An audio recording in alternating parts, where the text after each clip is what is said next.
Agradecemos inmensamente su asistencia a este evento que hemos titulado Oportunidades y retos para la empresa privada, desarrollo urbano sostenible, y pensamos que es un momento ideal para hablar del tema y para realmente promocionar iniciativas de trabajo conjuntas como las que venimos realizando con nuestros compañeros y aliados Contexto legal y con Estructuración y Conceptos. Quiero hacer una introducción muy breve en el sentido de que después de que uno se mete más y más en este tema de sostenibilidad, de desarrollo sostenible, se da uno cuenta de que hemos estado completamente equivocados, porque cuando hablamos de sostenibilidad casi que directamente asociamos esto a certificaciones LED, a tratamientos de agua, a paneles solares, y cuando nos hablan de ciudades inteligentes nos imaginamos que todo en el futuro se va a manejar por un celular, que los carros van a terminar volando y en fin. Pero en realidad esto es un concepto mucho más amplio que queremos aprovechar este evento para aterrizarlo a la realidad colombiana y específicamente a la realidad en Medellín, que es una ciudad que ha sido promotora, que ha sido una ciudad que ha patrocinado en temas de innovación y de sostenibilidad, y después de una serie de reuniones muy interesantes que tuvimos ayer, pues se confirma que efectivamente hay una apuesta por este tema en la ciudad. Antes que nada, la parte de atrás tienen un delicioso desayuno para que por favor no les dé pena y puedan pasar y comer algo. Y pues les presento nuestro panel de hoy, conformado por Padman & Warrior. Padman es un experto en tecnología, viene de trabajar en empresas como H.E.A.R.T, Texas Instruments, Microsoft. Los últimos 4 años estuvo realizando consultorías para Walmart en temas de sostenibilidad principalmente, y recientemente ha sido un patrocinador de una idea en la cual hoy queremos hacer mucho énfasis. Él recientemente publicó un artículo en Forbes titulado Smart Cities Need Heart, las ciudades inteligentes necesitan corazón, y es una de las ideas principales que Pat va a desarrollar en nuestro evento.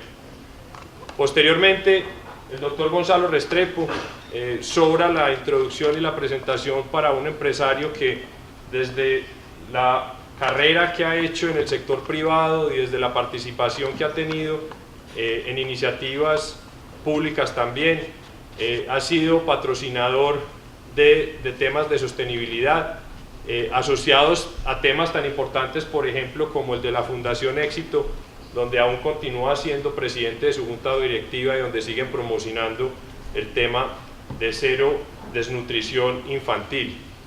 El doctor Gonzalo nos va a dar una perspectiva mucho más aterrizada desde las oportunidades que se pueden evidenciar con esta coyuntura desde el sector privado.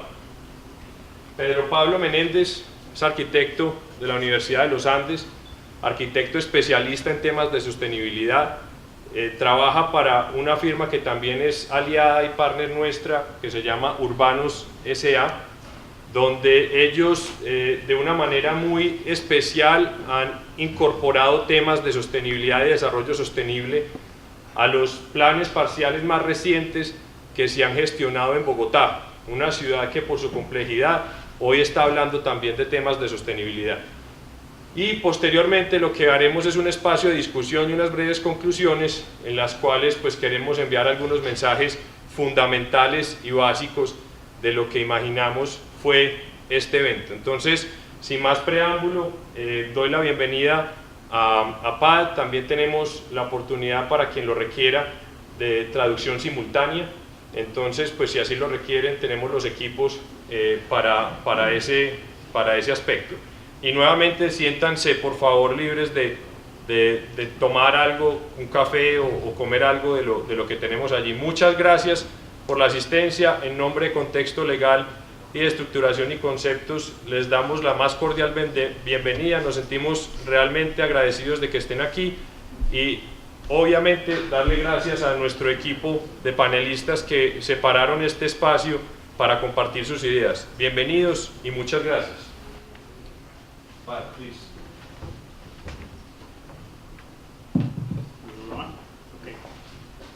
I'm going to come down here so I can see you better. Buenos dias, good morning. I have a feeling that your English is better than my Spanish. So you will pardon me if I speak in English. I understand there might be some translation also. So first of all, thank you so much for inviting me, giving me this opportunity to present to you here in the city of Medellin, which is a very progressive city. I have been looking at smart cities for quite a while, and I will share some thoughts with you. And I really appreciate the interest that you have shown to come here early in the morning so that we can share some ideas together.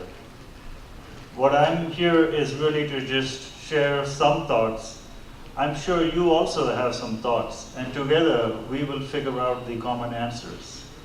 So this is a presentation that I really look forward to building the heart-to-heart connections with all of you. So my presentation is about smart meeting hearts. So what does that mean? So first, when I started my journey to think about smart cities, I wanted to share a little story, which is, some of you may remember a game called SimCity. It was quite popular, and I was also involved in playing this game, and I became quite an addict. This is a picture of the game from 2013, where the company Electronic Arts and Nexus had released many versions. This was the latest version. And they developed Cities of the Future, which looks like this. And I looked at it and said, my God, this looks something a little bit alien. I'm not sure I want to live in a city like this. Because it seemed like we're building a lot of towers which are disconnected from each other. And we're not building the human.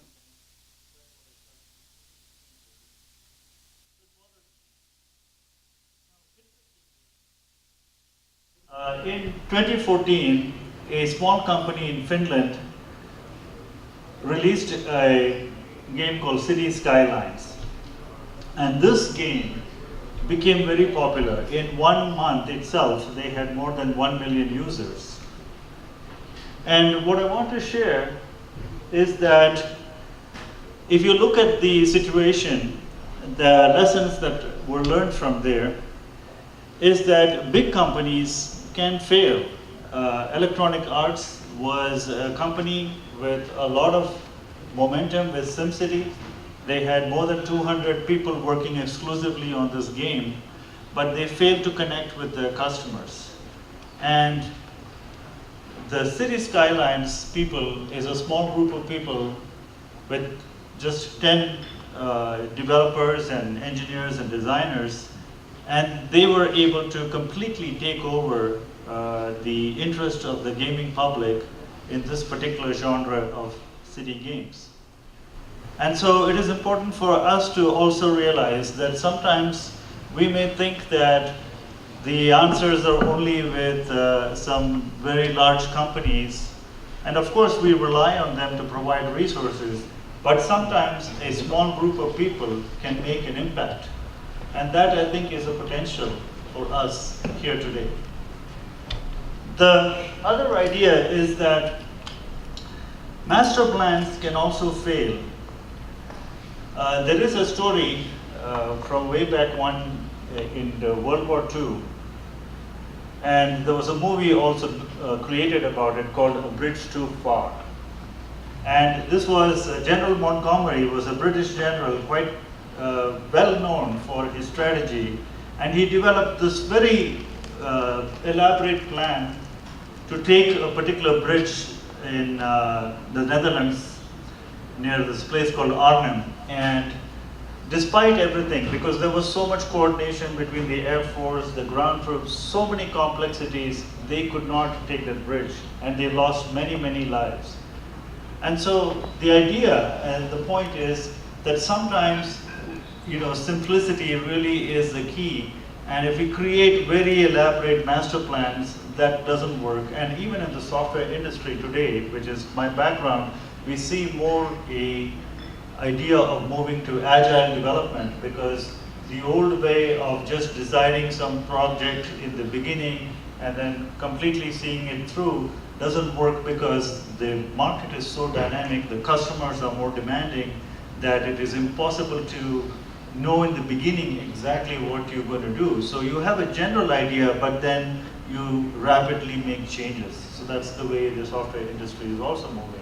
And this is also a lesson that we can think about in context of smart cities. So to take a step back, what is a smart city? There are many, many ideas, and you can see on this slide this cluster of words of a smart city, which includes things like data, and the pointer is here, data, analytics, infrastructure, water, smart grid, technology, many, many words. But we talked about building the heart-to-heart connections, and that fundamentally seemed missing. And in fact, there are so many opinions about smart city that there is no universally accepted definition of a smart city. I suspect that if we ask 10 people here in this room, what do you think of a smart city, you might get 20 different answers. Because I think as humans, we're all trying to figure out what that means. And it doesn't necessarily mean that we have to be absolutely focused on the definition of a smart city. I think we all generally understand what we want it to be. It should be for everybody, where we have healthy living, where we are having a sustainable future, where everybody is earning an income. These are the basic fundamental needs of human life. Good transportation, housing, all of those things. So this idea about something missing started to really interest me, and it bothered me. In fact, I wanted to go much deeper to understand, what does this really mean? And smart, by definition, is almost like a brain idea. You're smart, you look at your IQ, you look at your brain, and it's driven by the mind. But I think that we need to also have our hearts involved in this, because we need to bring the emotional intelligence along with the intellectual intelligence together. It's not an either or. I'm not saying that one is better than the other, but I really think it is the combination of the two that we need to bring together. And in fact, this idea comes from my own experience and culture, originally from India. You may be familiar that in India we say namaste. And in namaste, it really means that we take the 5 senses of the body and the 5 senses of the mind, and we bring together. And when we say namaste, it means that the total human being in me is recognizing the total human being in each of you, and we are connecting. That's what namaste means. So my culture also helped to influence this thinking. So what does heart mean? It's okay, it's a good idea, but it needs to be specific so that we can do something practical with it. So here are 5 things that I wanted to share with you. H is for human-centric design. E is for the startup spirit, the entrepreneurial spirit. I talked about doing things in an agile manner. A is for asset development, and asset development can be physical assets as well as intellectual assets. I'll talk about each one of those. R, I could not come up with one single word to describe R, because I think all of these are important, that it needs to be renewable, it needs to be repeatable, and it also needs to be replicable, so that we can take success from Medellin to other cities, and we can take success from other cities and bring it to Medellin. And last but not the least, technology. Technology should help to build the connections. You can see from this heart that I've intentionally put the human first and the technology last. Because I think that technology should not be leading, because when we have technology leading, we can get into problems. Like some of the situations where there was a car that killed a woman. You know, these are sort of automatic car that killed a woman. Some of you may have heard about this. So we are still trying to figure out those things. So just going and implementing technology without thinking through the issues is very, very important for us to maybe take a step back and understand the implications. So, human-centric design. This is something that Singapore is thinking about a smart city. And of course, Singapore is a little bit unique because they are a city and a country. So they're actually thinking about a smart country. And the interesting thing is they are thinking about the city as a human body.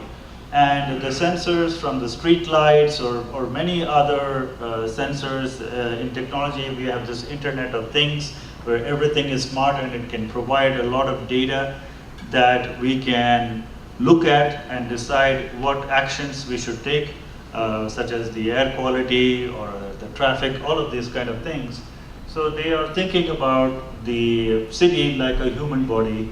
This idea is not new. Even in the old times, in the old civilizations, in Asia and in Europe and even here, people built cities such as thinking about a human body.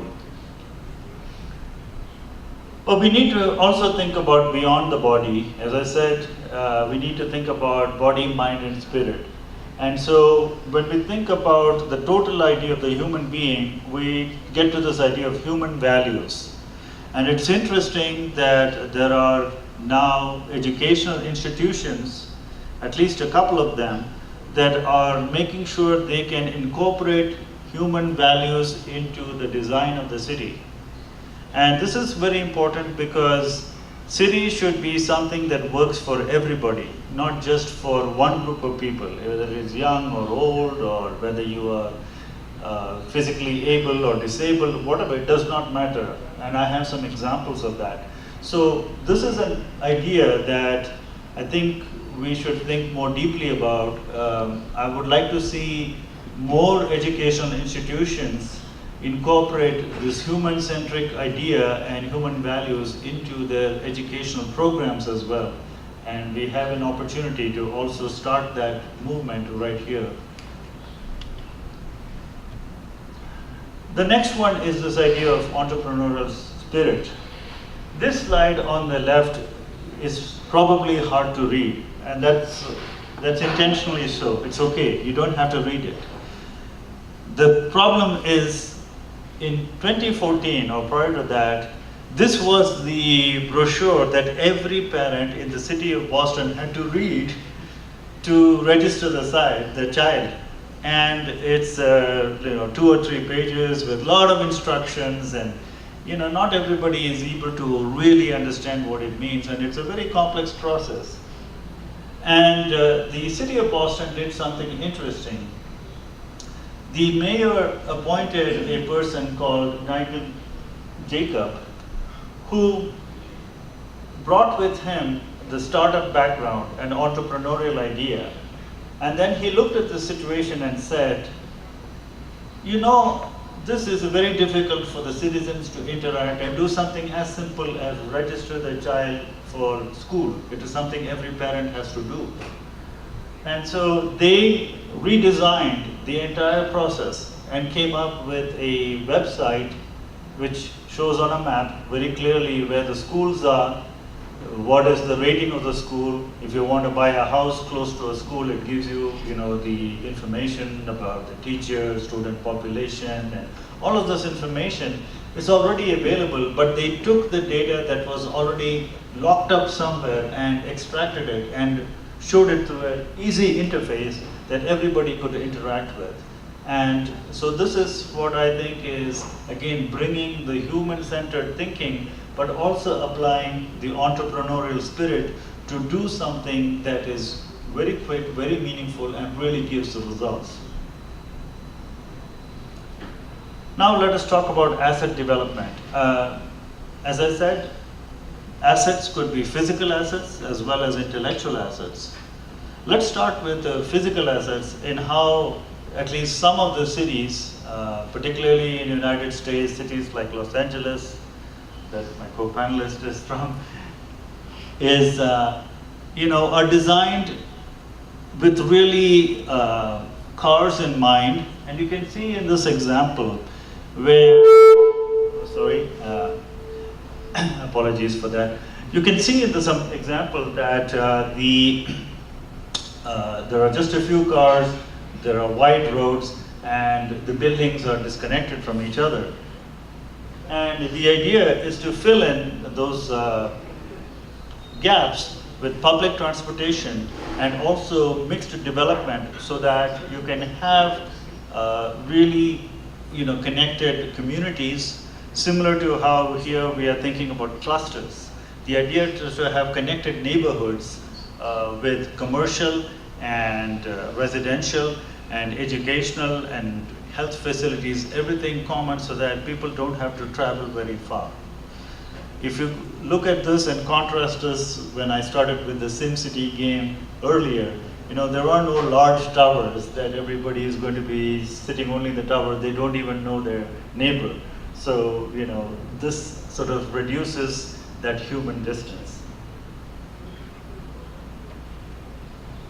I want to give a couple of examples on this idea of renewable, repeatable, and replicable. This is also from Boston. This is a very interesting idea. This is a rooftop vegetable garden, and this garden exists on top of a hospital. So the hospital, you can see in this other picture inside, and the garden is able to provide at least some of the basic needs that the hospital needs for just supplying to the patients and the doctors and everybody who is working there. And this idea of rooftop gardens and urban farming is catching on in many parts of the world. So this is something that could be useful to think about, to introduce more greenery within our environments in a very easy way. The other idea I wanted to share is this company that I've been working with. If you think about a truck, a large 18-wheeler truck that you might see over here, I don't know, we call them 18-wheelers in the United States. It is fundamentally fuel inefficient. It is a big, boxy, rectangular thing that wastes a lot of fuel. But the universities in US, one of the universities discovered an idea which is very interesting. So they said, why don't we take sensors and put it at strategic locations around the truck, and as the sensor heats up into plasma state, it's one of the states of matter, it can modify the airflow of the truck, as you see in this picture below. And it makes the air to flow more smoothly and makes the overall truck fuel efficient. And they are still doing research, but initially the trials are very encouraging. They can get about 20% fuel efficiency just by applying this sensor technology. And that is for one truck. So you can imagine how much it means for entire fleets of trucks or buses or anything that, it is not going to work in a city environment, but certainly in highway when there's higher speeds, in providing services to the city, it's something to consider. And lastly, about technology, there are companies, as I said before, very large companies with lots of ideas that are also investing into this area. And this is an example from Google. Sidewalk Labs is working with the city of Toronto to create kind of an entire living environment around the waterfront.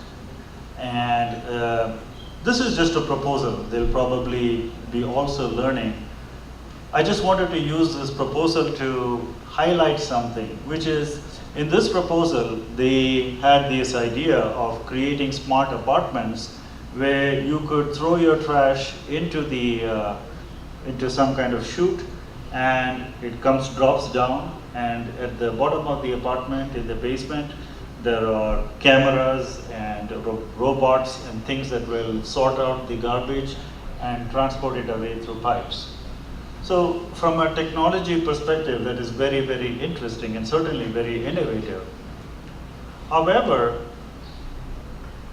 when I think about it, certainly for myself, my family, my son, who will going to get married soon, and future generations, I think about what is going to be the lesson that they will learn. This child may think that it's okay to just drop something into the trash and it automatically gets carried away without really thinking what the long-term impact of throwing something into the trash is. And the same child is going to walk out of the apartment 200 meters into the street and think it's okay to do the same behavior, but that is, we know that's not what we want, because we have to redesign everything, and ultimately we want everyone to think about the impact, about the garbage and everything else that they are creating, right? So we need to think about not just technology first, but how does this really impact our lives? So that's the point, again, bringing back to what I started with earlier. I just want to highlight an example. That said, technology can also be very useful. And it's really how we use this tool, this great power that is available to us. Here is an example in Montreal, where there's a startup that worked with the city of Montreal to have smart sidewalks and enable the mobile phone so that the visually impaired people, the blind people, can cross the road more confidently. So this is an example where technology is actually being used to help people and to bring in more people to participate in the city, in this case, the visually impaired people. So that's what, when I talk about H.E.A.R.T, what I mean as some examples about how these principles apply in practical ideas. Now I want to transition to how to think about H.E.A.R.T and how it connects to other hearts, if you will. So this idea of a H.E.A.R.T hub, which we can think potentially to bring here in the city of Medellin, and have this H.E.A.R.T hub connect to other cities, and we start a movement. Just like many other movements, it starts small, but it slowly gains momentum, and this is how social networking also works, right? So the idea is to start with something that is really tangible, make it a success, and then connect it to other similar, like-minded people who also want to create the same sort of environment for their cities. So what is a H.E.A.R.T hub? A H.E.A.R.T hub, as the way I think about it, is an origin, a destination, and a movement. So it's an origin where we have a source of ideas, talent, capital, everything that we can bring together, innovation that comes out of bringing all of these things together. But it is also a destination where it is a focal point for educating the workforce, for giving ourselves the permission to experiment and learn from experiments, for collaboration, and for commerce, so that we have transactions that happen within the city, because commerce is like the lifeblood of the city that keeps things moving. And most importantly, is that we want to think about this H.E.A.R.T as a movement, as creating a change, a way that we will slowly but surely re-educate ourselves and bring about a worldwide movement through active participation. Because we cannot wait. We all need to think about a sense of urgency in what is happening around us. It is obvious, we see many things happening in the world. And so how are we able to think about smart cities that really benefit ourselves and future generations to come? So this is an important idea that I wanted to start the conversation today. So in this framework, we start with the idea of capital. And capital to me is a capital C, which is not just the money. Of course, money is important, but we can think about capital as human capital, intellectual capital, political capital, social capital, in addition to just financial capital. And what we will want to do is use some kind of framework to transform this different sources of capital into the business outcomes we want to deliver. You know, the outcomes we want to deliver may be different from one city or region to another, but generally there are things like, you know, better workforce, more tools for experimentation, being able to provide clean water, all of these things through various techniques.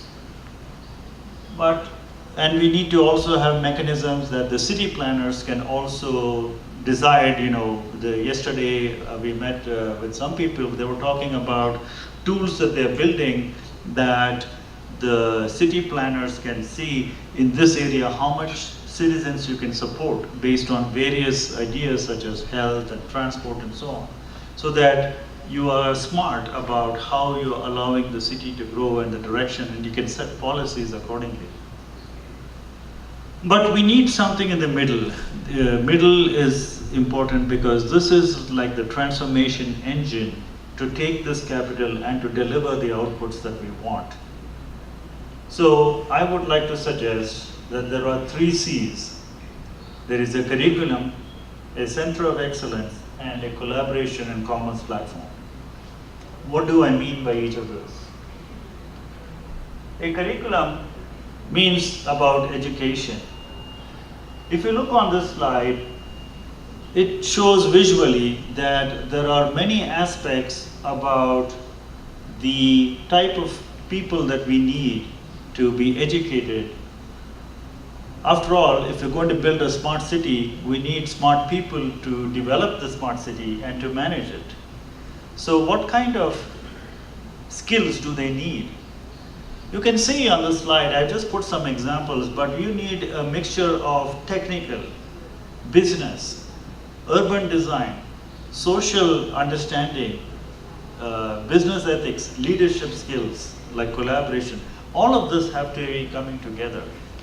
And so there are a lot of universities around the world that are offering some programs on smart cities, but they seem to be still somewhat narrowly focused in one idea or the other. But we really need to start thinking differently about a multidisciplinary, in fact a cross-disciplinary approach to solving these problems together, because we bring the best of ideas. It is like this. If you think of a diamond, in order to appreciate the beauty of a diamond, if you look at just from one side, you just see something. But if you look from the top, you can see the beauty of the diamond from all the facets of the diamond. And so the idea is that we need to be able to discover the beauty of the different ideas that are coming together and really transform that, just like a diamond gets transformed into something beautiful, right? And so that's the idea, that this is something to build for the current generation as well as for the generations to come. So some of it starts in the college, but we also need to think about educating from the kindergarten onwards. We have Center of Excellence, and as I mentioned earlier, there are some examples, and there are more examples today about cities that are investing in physical infrastructure to learn as living labs. You know, Toronto with the city and Google partnership is one of them. City of Berlin has a Center of Excellence. Austin, which is my hometown now, also has some experimentation they're doing. And this is good and this is important because it brings in a certain cluster the different disciplines together. Again, this idea of bringing various groups of people with different backgrounds and different disciplines together in a central location so they can learn from each other. That being said, there is also an opportunity for virtual experimentation. So I started my story with the city skylines and SimCity. Here, this city skylines, which is a game, after all, it is just a simple game. But the city of Stockholm, in partnership with the game developer, used this game to do some initial idea and some simulation about a new district that they wanted to, or not a new district, but essentially rethink about a district that was already there, how to shape it for the future. So they used these very simple tools.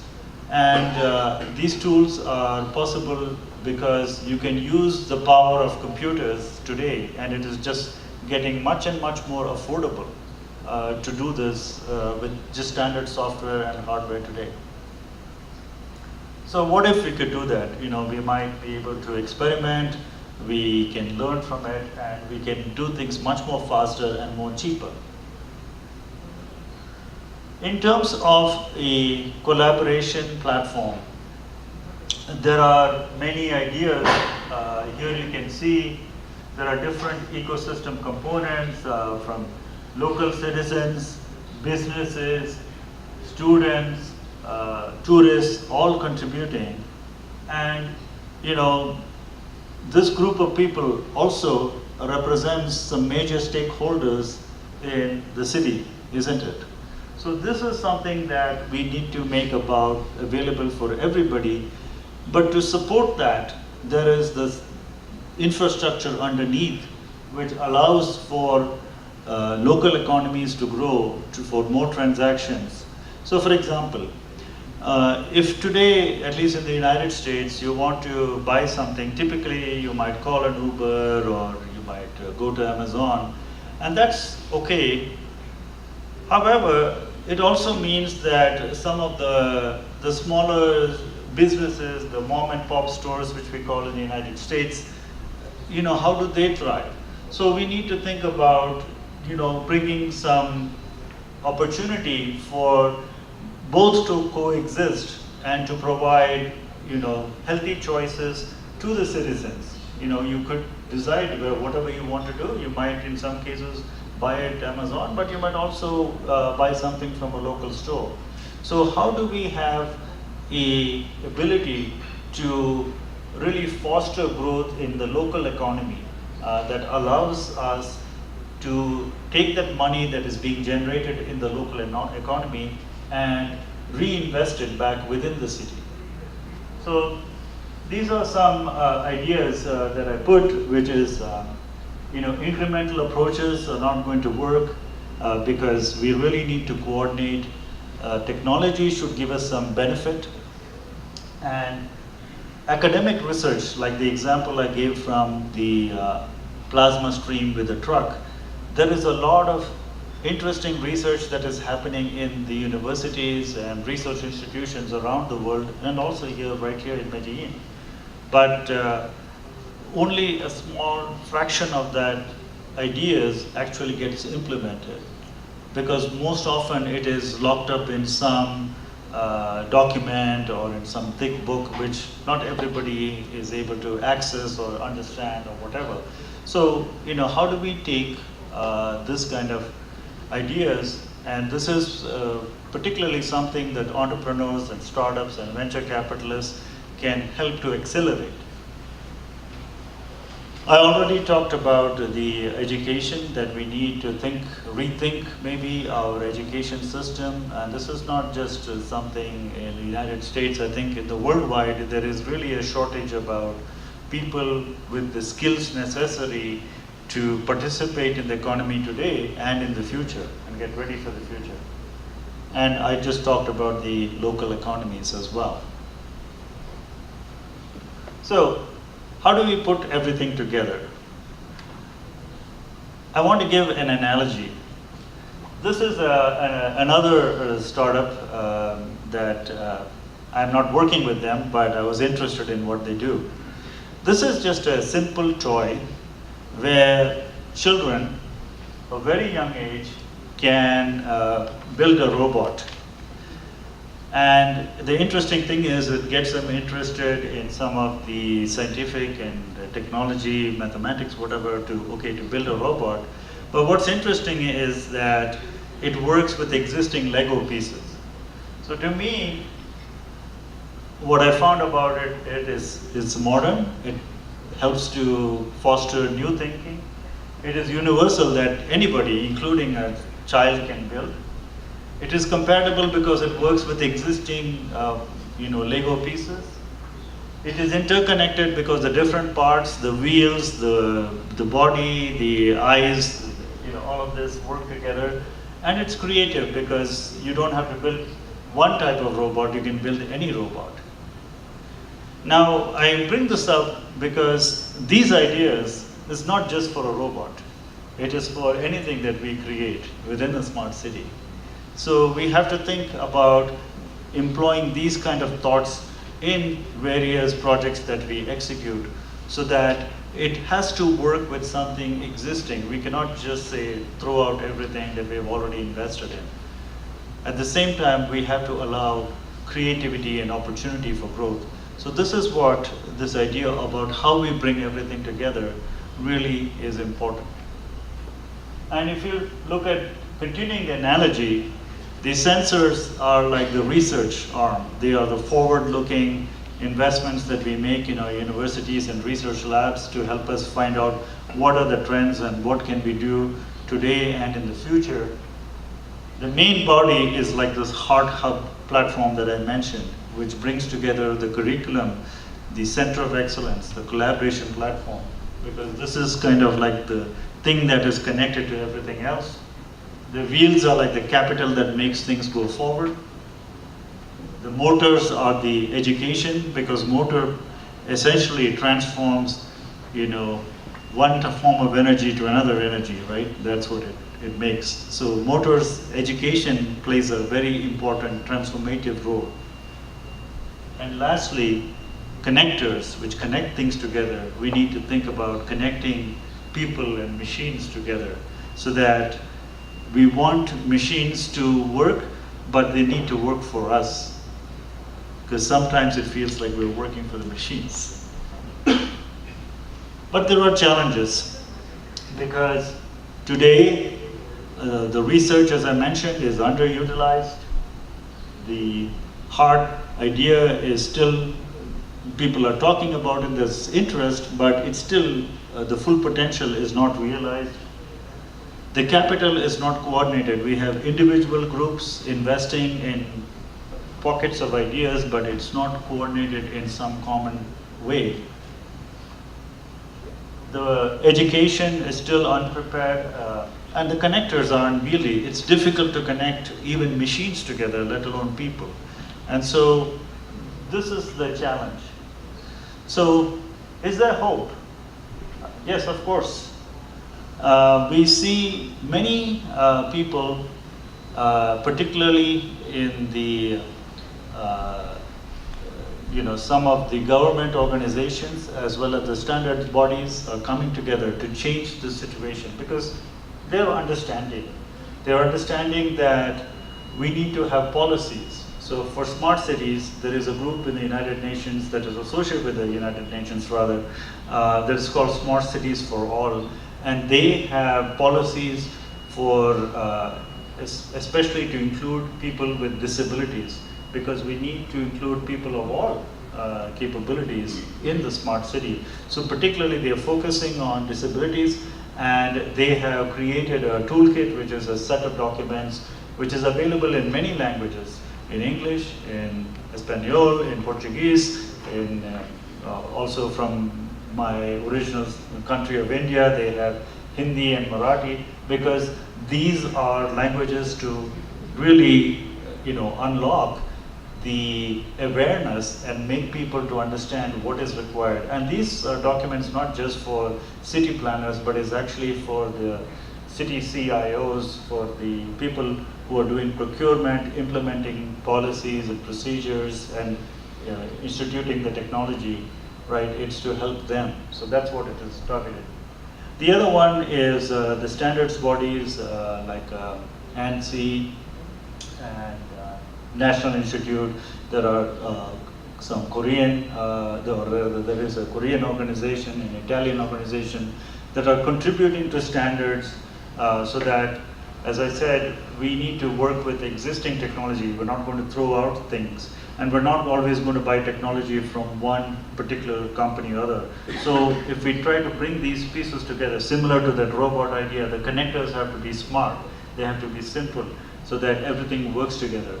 So there are standards bodies that are working on enabling this kind of smarter connections. And so that's also interesting.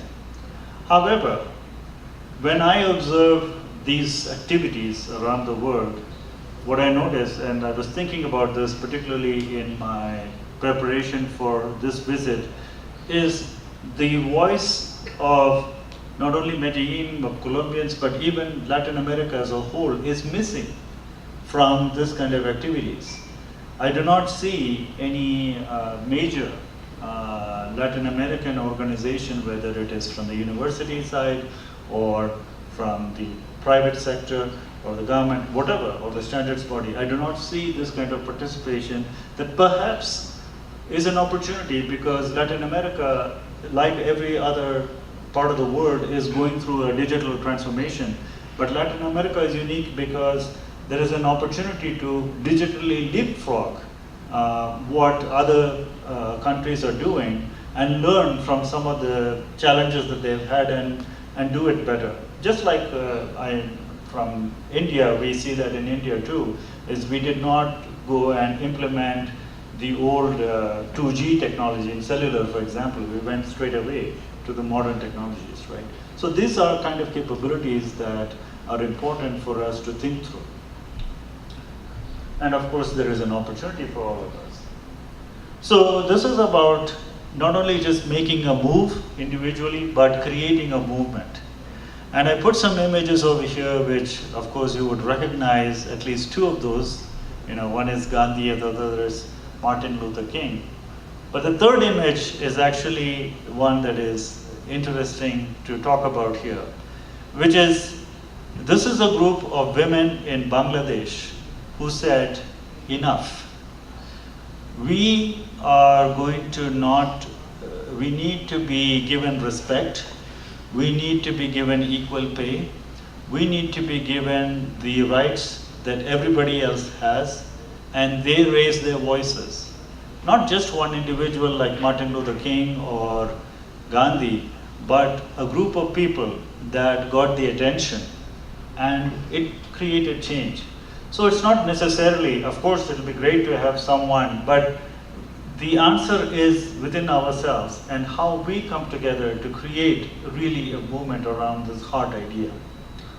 So I want to leave you with an inspiration. It is a poem written by an Indian poet. His name is Rabindranath Tagore. It is a poem that when I was young, my mother used to make me recite. And it was an inspiration. And it really inspired me, and I hope it will inspire you. So I want to read out, and could you translate the English into Spanish also as I read, because I think it's important. Okay. Yeah, so it says, where the mind is without fear and the head is held high.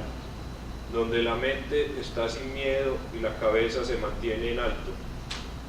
Where knowledge is free. Donde el conocimiento es libre. Where the world is not been broken up into fragments by narrow domestic walls.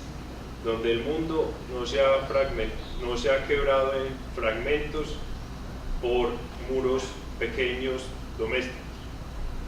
Where words come out from the depths of truth. Donde las palabras vienen desde la profundidad de la verdad.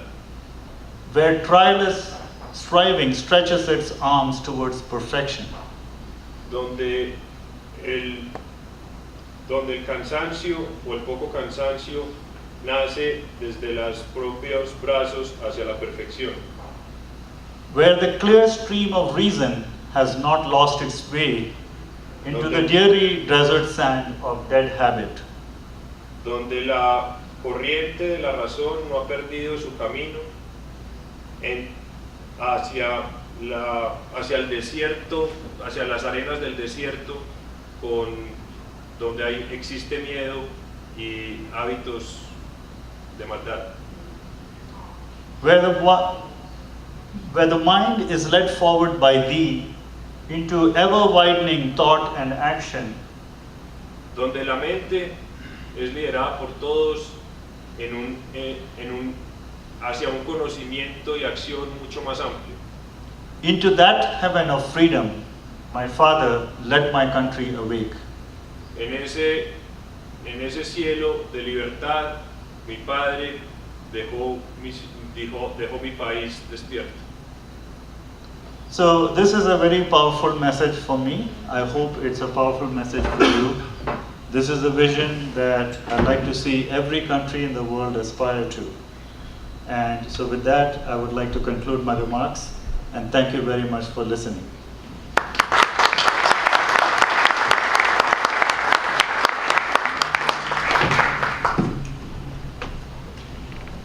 Para que desde la perspectiva de su experiencia en el sector privado y como empresario, como emprendedor, como inversionista, como filántropo también, nos haga sus aportes desde esa perspectiva. Doctor Restrepo podrá hacerlo en inglés o en español, así que bienvenido doctor Restrepo y muchas gracias por estar acá. Muchas gracias, Juan. Un saludito y si quieren ahora hablamos un poquito para el profesor por la cortesía que nos hace de venir. Trataré de hablar inglés, aunque hace mucho que no lo hago, pero creo que es con él un gesto. Yo me meto mucho en estos líos. Tomen la participación mía en este foro como un break entre las dos personas que les van a hablar y que conocen del tema.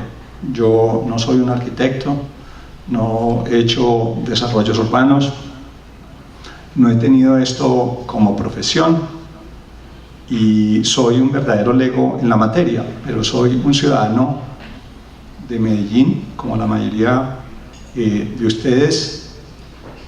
Yo espero que el profesor y Pedro me entiendan que quiero hacer como un testimonio de donde yo siento y siento que ustedes sienten que queremos llegar con Medellín como ciudadanos, las oportunidades, las ventajas, los inconvenientes que tenemos y también de pronto de una manera que es difícil frente a un público tan amplio presentar una experiencia personal o varias experiencias personales y algunos pensamientos de algunas cosas que yo creo que podríamos hacer en Medellín y en los alrededores para hacer estas ciudades inteligentes, pero en el sentido de que sean ciudades con heart, con corazón, como dice el profesor, aunque esa palabra se divide ya, hemos visto, en por lo menos 4 o 5 acciones principales que tienen que ser perfectamente coordinadas para que logremos hacer un cambio.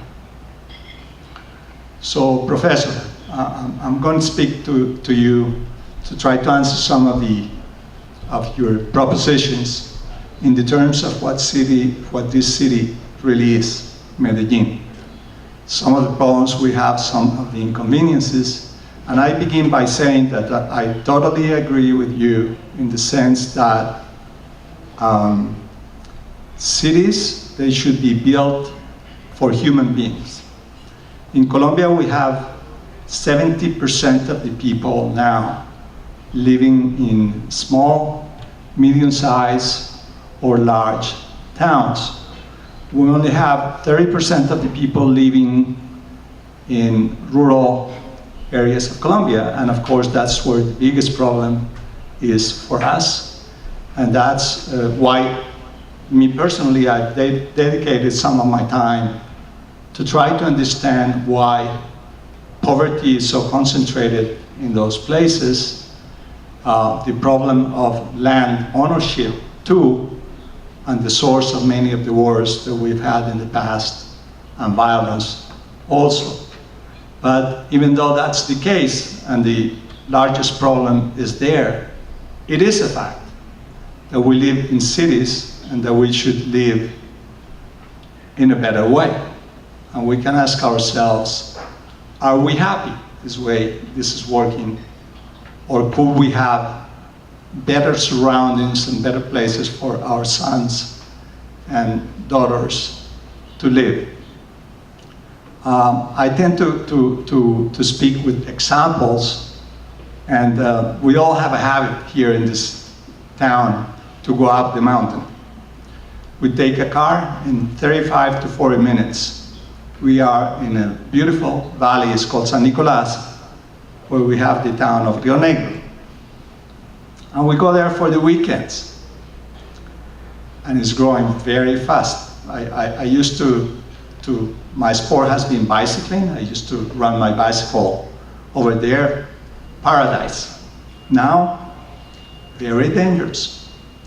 The way the city is growing is crazy. We don't understand why there are more buildings than roads to get to places. Why planning is so scarce. Why the little places where we can go to eat are so crowded. And how we can take such a beautiful, magnificent place, you know, the place where you land, where the airport is. And we don't have enough time to spend in the planning so that we can build a more human, cultural, fun to live place in Llano Grande. But it's happening right in front of our eyes.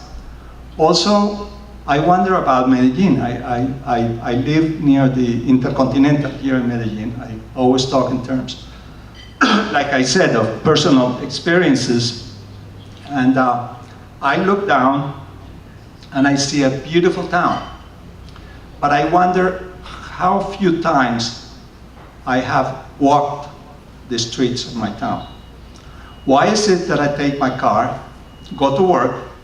My office is only 5 minutes by car, because I used to have my office at the other side of town in Envigado, and it was half an hour by car. Now, so I said, when I'm going to retire, I'm going to have my office 5 minutes from my home, and it's right in the Intercontinental. It's 5 minutes from my home, Transversal Superior. But to get there takes me 50 minutes in a car. I don't talk to anyone in the way. I only say hi to my secretary once I'm in the office. I have no interaction with other people. And I also wonder why my daughter never sees anyone. She goes from the school in El Alto, home by car, to the club, to her, or to the Castillo to take her painting classes by car, and she never interacts with other people. And I see we have this downtown, which has been deteriorating in time. My family has some stores there. You know, we've had for 70 years, Flamingo it's called. They used to sell on credit to lower segments of the population that didn't have access to buy the products. And I wonder, why is it that every time we try to have a solution, we say, okay, we must convert this street into a paseo peatonal. And we do that. We put cement on it. And we believe that is the solution. And then I try to like for good examples, and I always come back to one. I remember Parque Lleras used to be, for me when I was a kid, Parque Lleras used to be a beautiful little park in El Poblado. There was nothing there but La Farmacia San Blas. You would go to Parque Lleras if you were sick, or if you had a hangover after a big party, you would go over there to buy the Alka-Seltzer. Okay, but there was nothing to do in Parque Lleras. Then some friends of mine and myself, we began to gather in a little tiendita over there to have some beers in the afternoon. Some of them were bohemians, artists, etc., etc. We called that place, or it was called before, Cinco Puertas. and then more and more people began coming, and then it became crowded, and then someone else had the idea, I'm going to open another Cinco Puertas next door. But now, like the day before yesterday, I got out of an event to say goodbye to a friend from Éxito here in El Poblado, and passed along Parque Lleras at 11:45 p.m. And I tell you, it was very sad, chaotic. Prostitution, sexual tourism, drugs, liquor, papers and garbage all over the floor. And I said to myself, why is this happening to us? Why do we have this tendency to oversaturate, to overcrowd places? And sometimes I even wonder, how long is this going to take for that beautiful little crown of Colombia called Cartagena to have the same problem? Because we build more and more little hotels, more and more than the capacity, more and more. And okay, up to a point, maybe it's good, but after a certain point, really it's a nightmare. Why is this lack of coordination that we have? But there are some little spots of things that are happening well, or places where things work. Let me give you an example. I went to change my passport, which used to be one of the most painful experiences you can have as a Colombian. I mean, there are other painful experiences, like get your license, like, things like that, but this used to be one of them. I went there, they told me, you have to be there at 7 a.m. or 8 a.m. I was there at 8 a.m. There comes a lady with a list and says, what's your number? Gonzalo Restrepo. She says, yes, you're in the 8 a.m. group. Then, exactly sharp, 8 a.m., I passed in. 3 steps, all very quick. They call me, sign here, do this, pay here, the bank is right here, come back in 2 days, and the passport was ready. And I said, wow, and this is run by the government. Incredible. I mean, more efficient 1,000 times than it would be an errand that you do in New York, in Paris, or in Luxembourg. And you say, well, and it could be done in Medellin. Also, when I'm in the mountain in my house, I look at the valley and I look in front of me and I see all of those buildings beautiful. This is like Monte Carlo. The buildings are in the mountains. But you cannot walk from one place to another without being hit by a car. But anyway, it's beautiful when you look from one building to the other.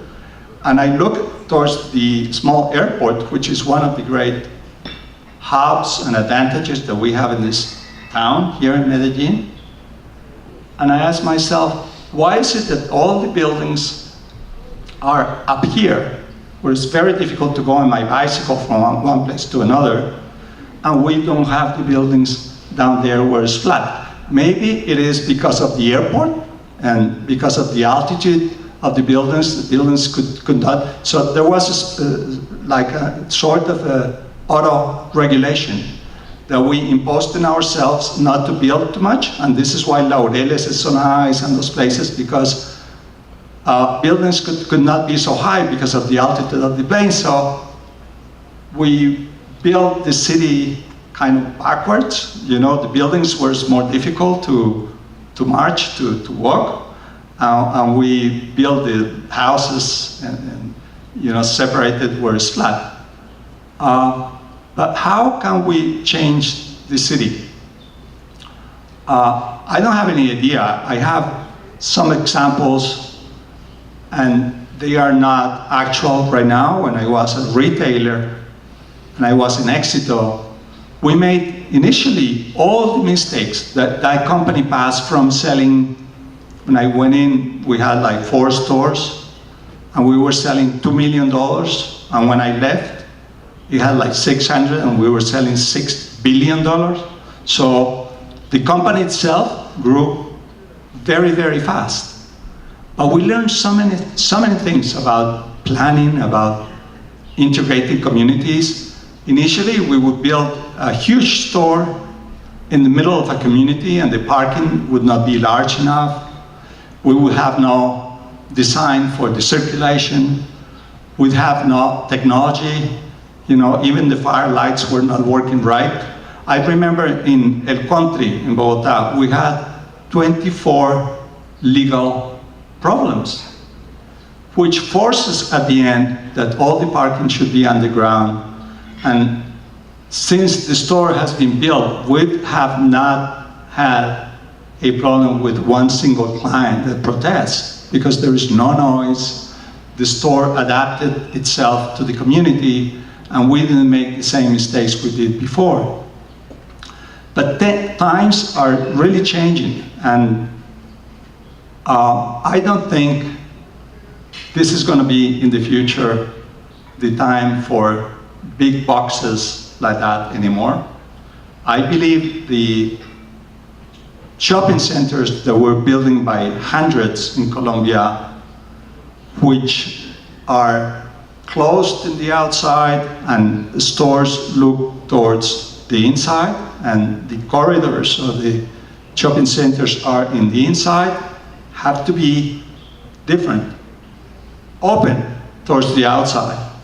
The housing has to be combined with this commerce, and the pleasure of the arts and leisure should be also, let's don't call them shopping centers, integrated to these special spaces so that we can have a more comfortable life. You say, well, why Gonzalo accepts Juan Felipe, besides of the fact that he's very convincing and I'm very stupid, to come and speak to this, to you, because of that's my confession, I was 18, I remember, when I left university for 1 year. I've never been out of Colombia in my life. And I traded homes with the son of a friend of my dad, who now has died. And this family lived in Los Angeles, in a place called Garden Grove, which is close to Anaheim, Santa Ana, and those places.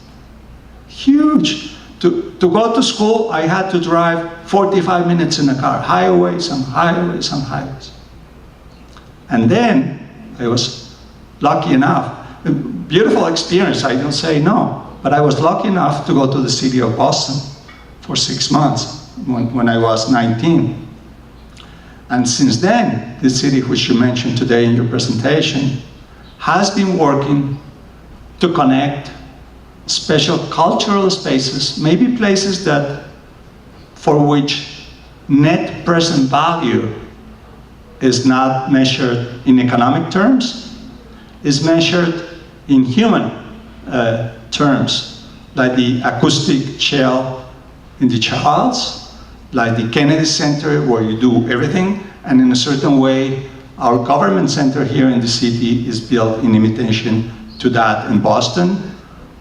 The little Italy, how it was transformed, and all the decks in the town, etc. And then each one of those places was connected through beautiful system of transportation, and then all the pathways for the bikes were built, and then the whole city, which used to have neighborhoods like Roxbury and very difficult, flourished, and the whole city changed. So the way I would do it, when I was in Éxito, we were only in 2 cities, and when I left, we were like in 40 different cities, was to try to grow in the way of what we used to call the oil drop, la gota de aceite. It's not a good business if I open a store here and another in Bogotá and another in Pasto. No. Take Medellin, put one, another one there in Envigado, another one in Poblado, and then you sort of connect your network of stores through technology. Technology is absolutely essential. Your logistics change, your distribution system, and it's the same for human beings.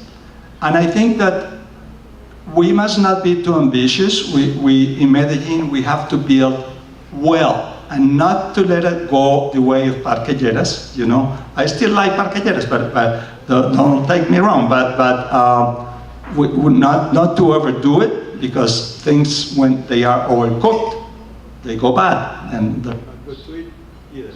So, hello. Se acabó la fila, ¿ok? Se cortó la luz. Bueno, no, yo sigo así. Entonces,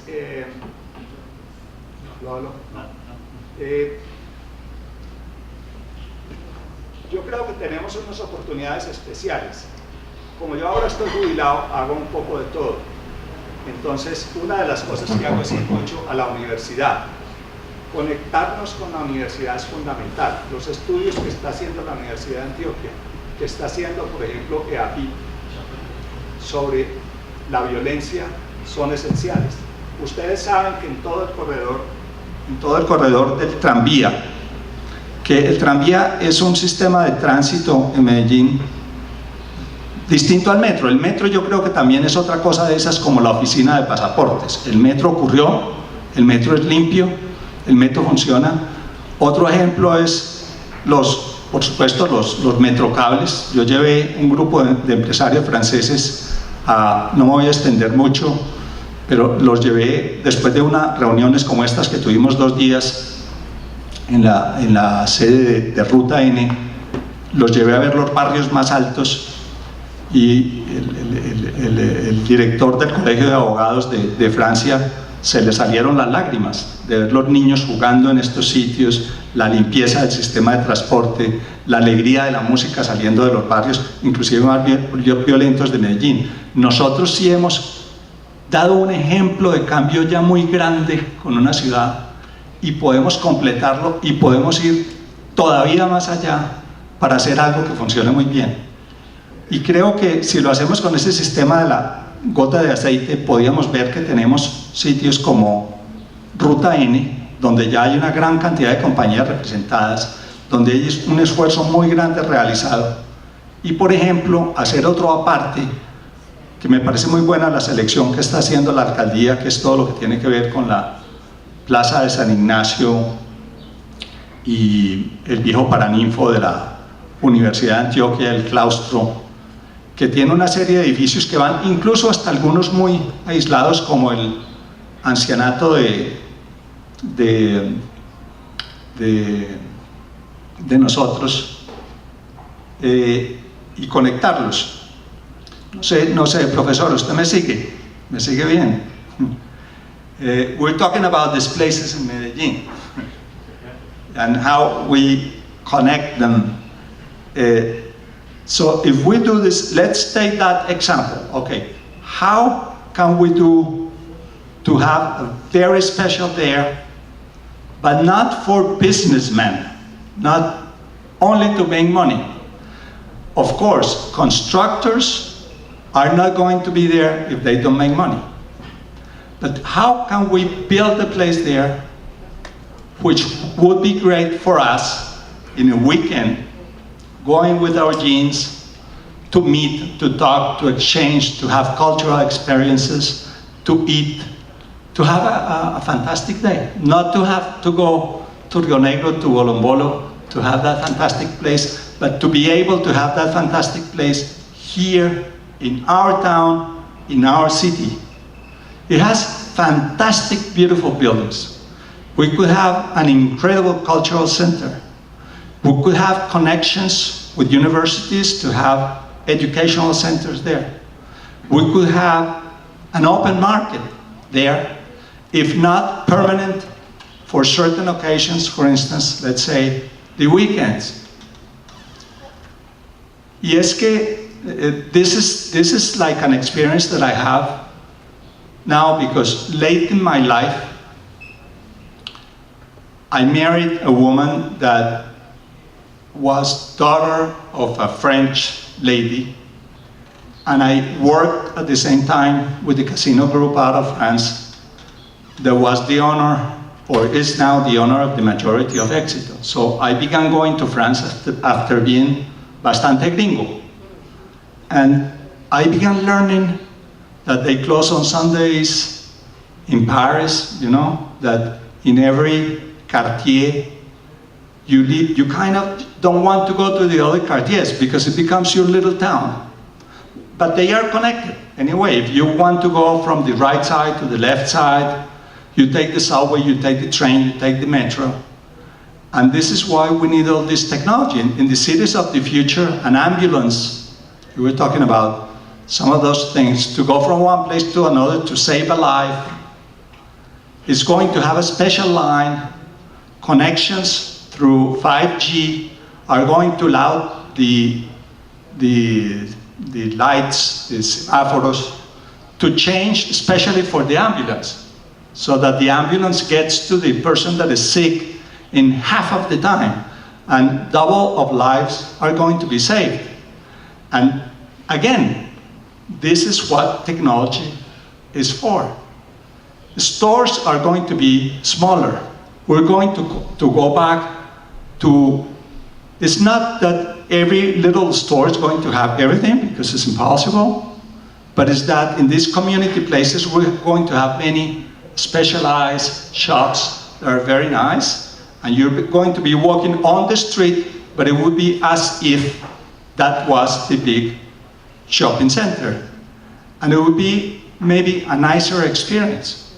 So if we do this one well, in a way I'm doing propaganda without being an employee by the municipal government, which I am not, I think it would be a great example for the city and for the rest of Colombia. And we would connect that with Ruta N, and then we can connect that with other places. Take the example of all the places around Bancolombia, etc., in that zone. If we develop that too, and then the whole city is going to emulate. Most of the citizens of Medellin that want to do this are right there in the downtown of Medellin that has all the services. We don't need to expand the city more. We need to be able to live in a town that is very dangerous to live or to be used as a downtown. And I was telling you about this experience because, for instance, I'm sending my wife. I go very often. Now I'm a French citizen too. I spend my time between the two countries. I live 4 months there, the rest here, going and coming, and I have boards of directors there. And what is it that I enjoy so much there? If people are rather harsh, is that when I get there, to tell you the truth, I, as a human being, I have a life. I go out the door and I have the bus. I did have a car. The company gave me a car. I still have that car. It's one of the most complicated problems I have in my life, because I don't use that car. I hate that car, because that car is in a garage, 5 stores down, getting to China through the air, and when the battery goes kaput, to get a truck to pull that car out of there is a nightmare. So I'm going to get rid of that car. And to get rid of things is a fantastic feeling, because then you're free. You walk on the street, someone is nice and says hi to you, you say hi to them. Sometimes they have open fairs. They have what they call La Brocante, which is antique fair. They organize that through 4 kilometers of a street, perfectly. They organize that in half a day. You talk to, sometimes you don't buy, but you look, you touch, you talk to people. So great. So sometimes you go into a church, you don't even know what religion that church is. But the choir is so beautiful. Children singing. The peace you get inside.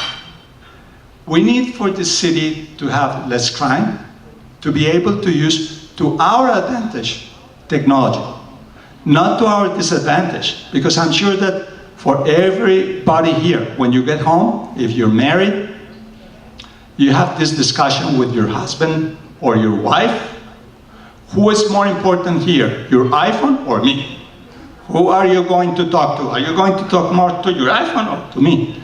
Because people are spending a lot of time with the iPhones and things like that, and the solution is not there. The solution is that we need more free time, not to do an excess use of technology, but to be able to use technology to give us more happiness. So I have no proposition. My proposition is little examples like the passport office, Ruta N, I don't know, places that we have built like the Mercado del Rio here, are isolated cases that alone, they cannot make a city change.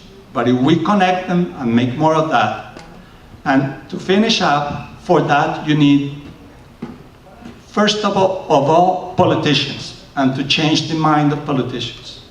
I learned during my time in Cuba, when I went there, I thought that the entrepreneurs are the most important for a country. And I continue to believe that. My spirit is the spirit of an entrepreneur. But you know what? Politicians are more important. Because politicians, they build the framework within which companies work. And if that framework is not adjusted to what the citizens need to be able to live happy and better, then the whole thing goes again kaput. So we need to change our political ways, which is a big thing, you know, when I say something like no corruption, you know, do things for the people, believe them. I went to the immigration office to special seal, they put in your passport, you do this thing to pay to go through the machines fast. I don't know if you know the system, but I tell you how it was. I got there at lunchtime. Nah. I spent like 4 hours at the airport doing something that takes maybe 10 minutes. So we need a new conscious that the important person is the person that uses the service and not the functionary and not the minister and not the president. And so government should be for the people. We need technology. It's not to think that robots are going to run our lives. It's to say like, I would love to have that system when I get out of my office and I stay in front of my car of a red light that takes like half an hour to change. Half an hour to change. And there are no more cars. There should be a system that reads, okay, you're here alone, go, the road's free. And technology is already made for that. Begin with the simple to go to the more sophisticated and to go to the more and more sophisticated. And maybe one day we'll be Singapore, but to be Singapore, or to be Boston, or to be Rotterdam, or to be Paris, or to be, we need to solve our most simple problems with technology. Technology is the other foot. Okay, if insecurity is so big in some places, think about a good camera system like we used to have in the stores.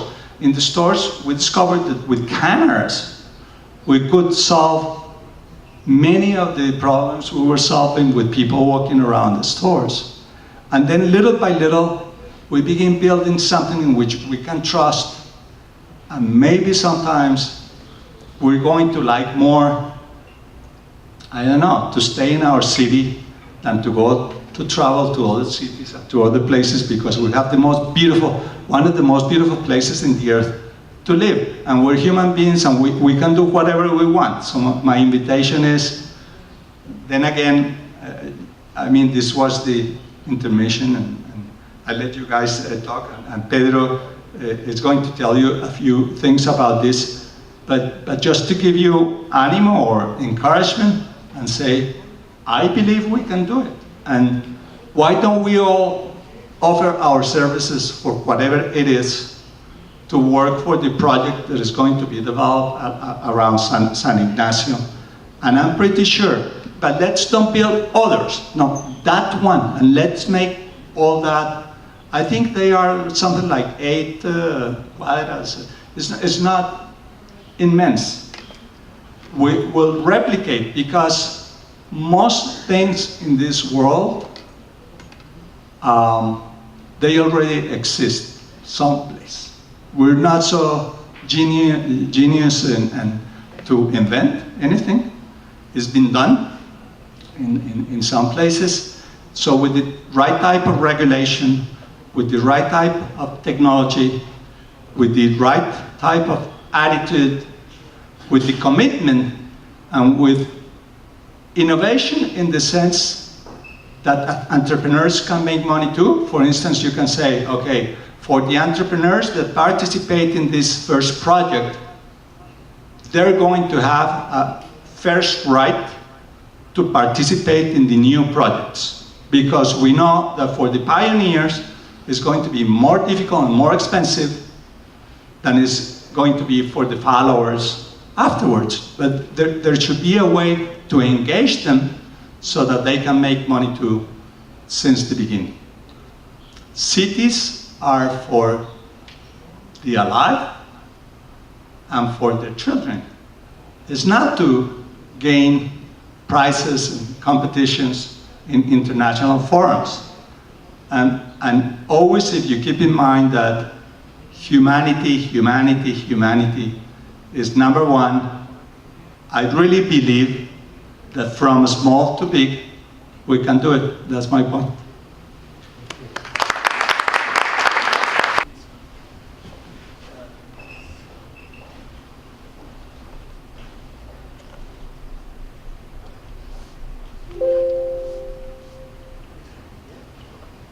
Bueno, my English is not as fluid. I speak in Spanish.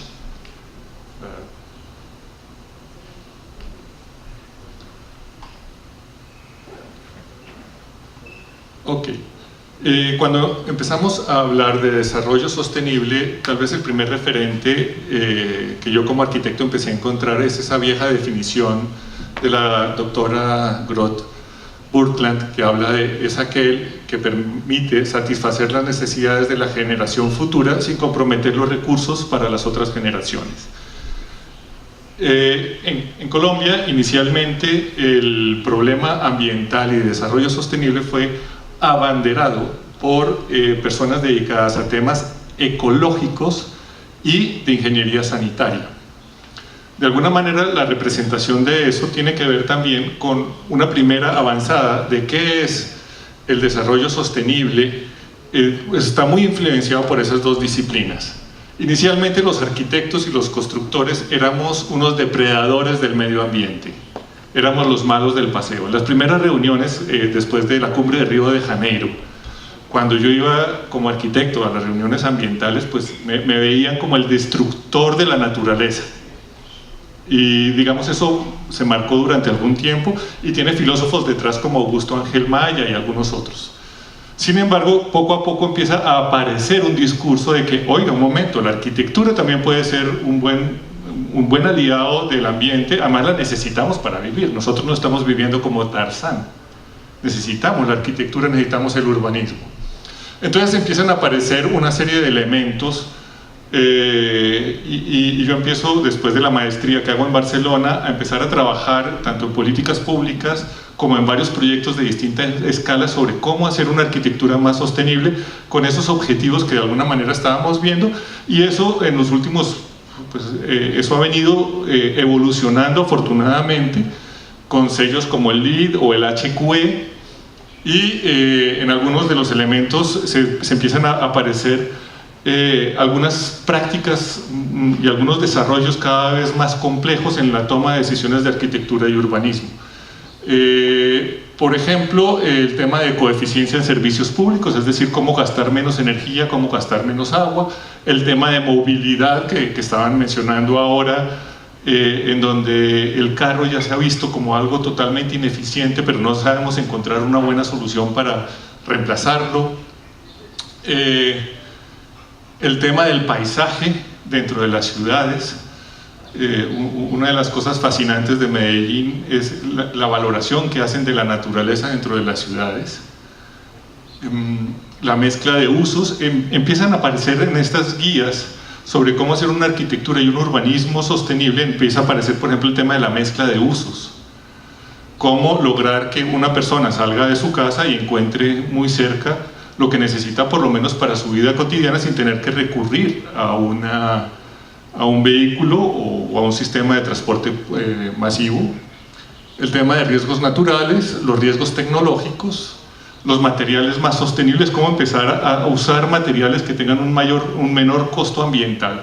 Y cada una de estas cosas que yo estoy diciendo implica una serie de pensamientos complejos detrás e ir haciendo unas construcciones desde mercado de materiales, o sea, de los proveedores de materiales de construcción, cuáles son, de dónde vienen, y uno dice, oiga, si yo voy a hacer un muro en un edificio y quiero hacer que ese muro sea ecológico, ¿cuál es el material que compro?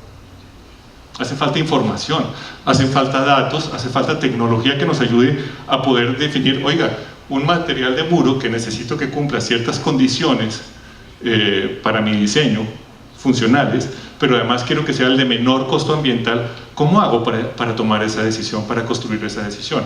Entonces, el urbanismo sostenible, cuando voy a definir un proyecto urbano para que sea sostenible, implica basarse en una serie de complejos de información y de toma de decisiones cada vez más grandes. Afortunadamente en Colombia ya están empezando a aparecer a nivel nacional y en algunas ciudades algunos incentivos económicos para la construcción sostenible. Ya por ejemplo hay la posibilidad de que ciertos de los equipos que se compran amparados en un sello LEED no paguen IVA, y en algunos casos eso permite de alguna manera compensar los sobrecostos que puedan tener los estudios ambientales para hacer un proyecto LEED.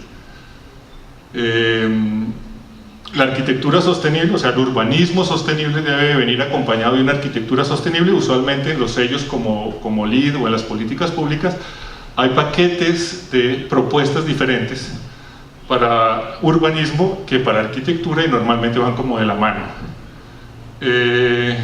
Temas como, y podrían haber muchos otros temas, como el tema de bioclimática urbana, que es decir, cómo poner un arbolado urbano que suavice el clima local.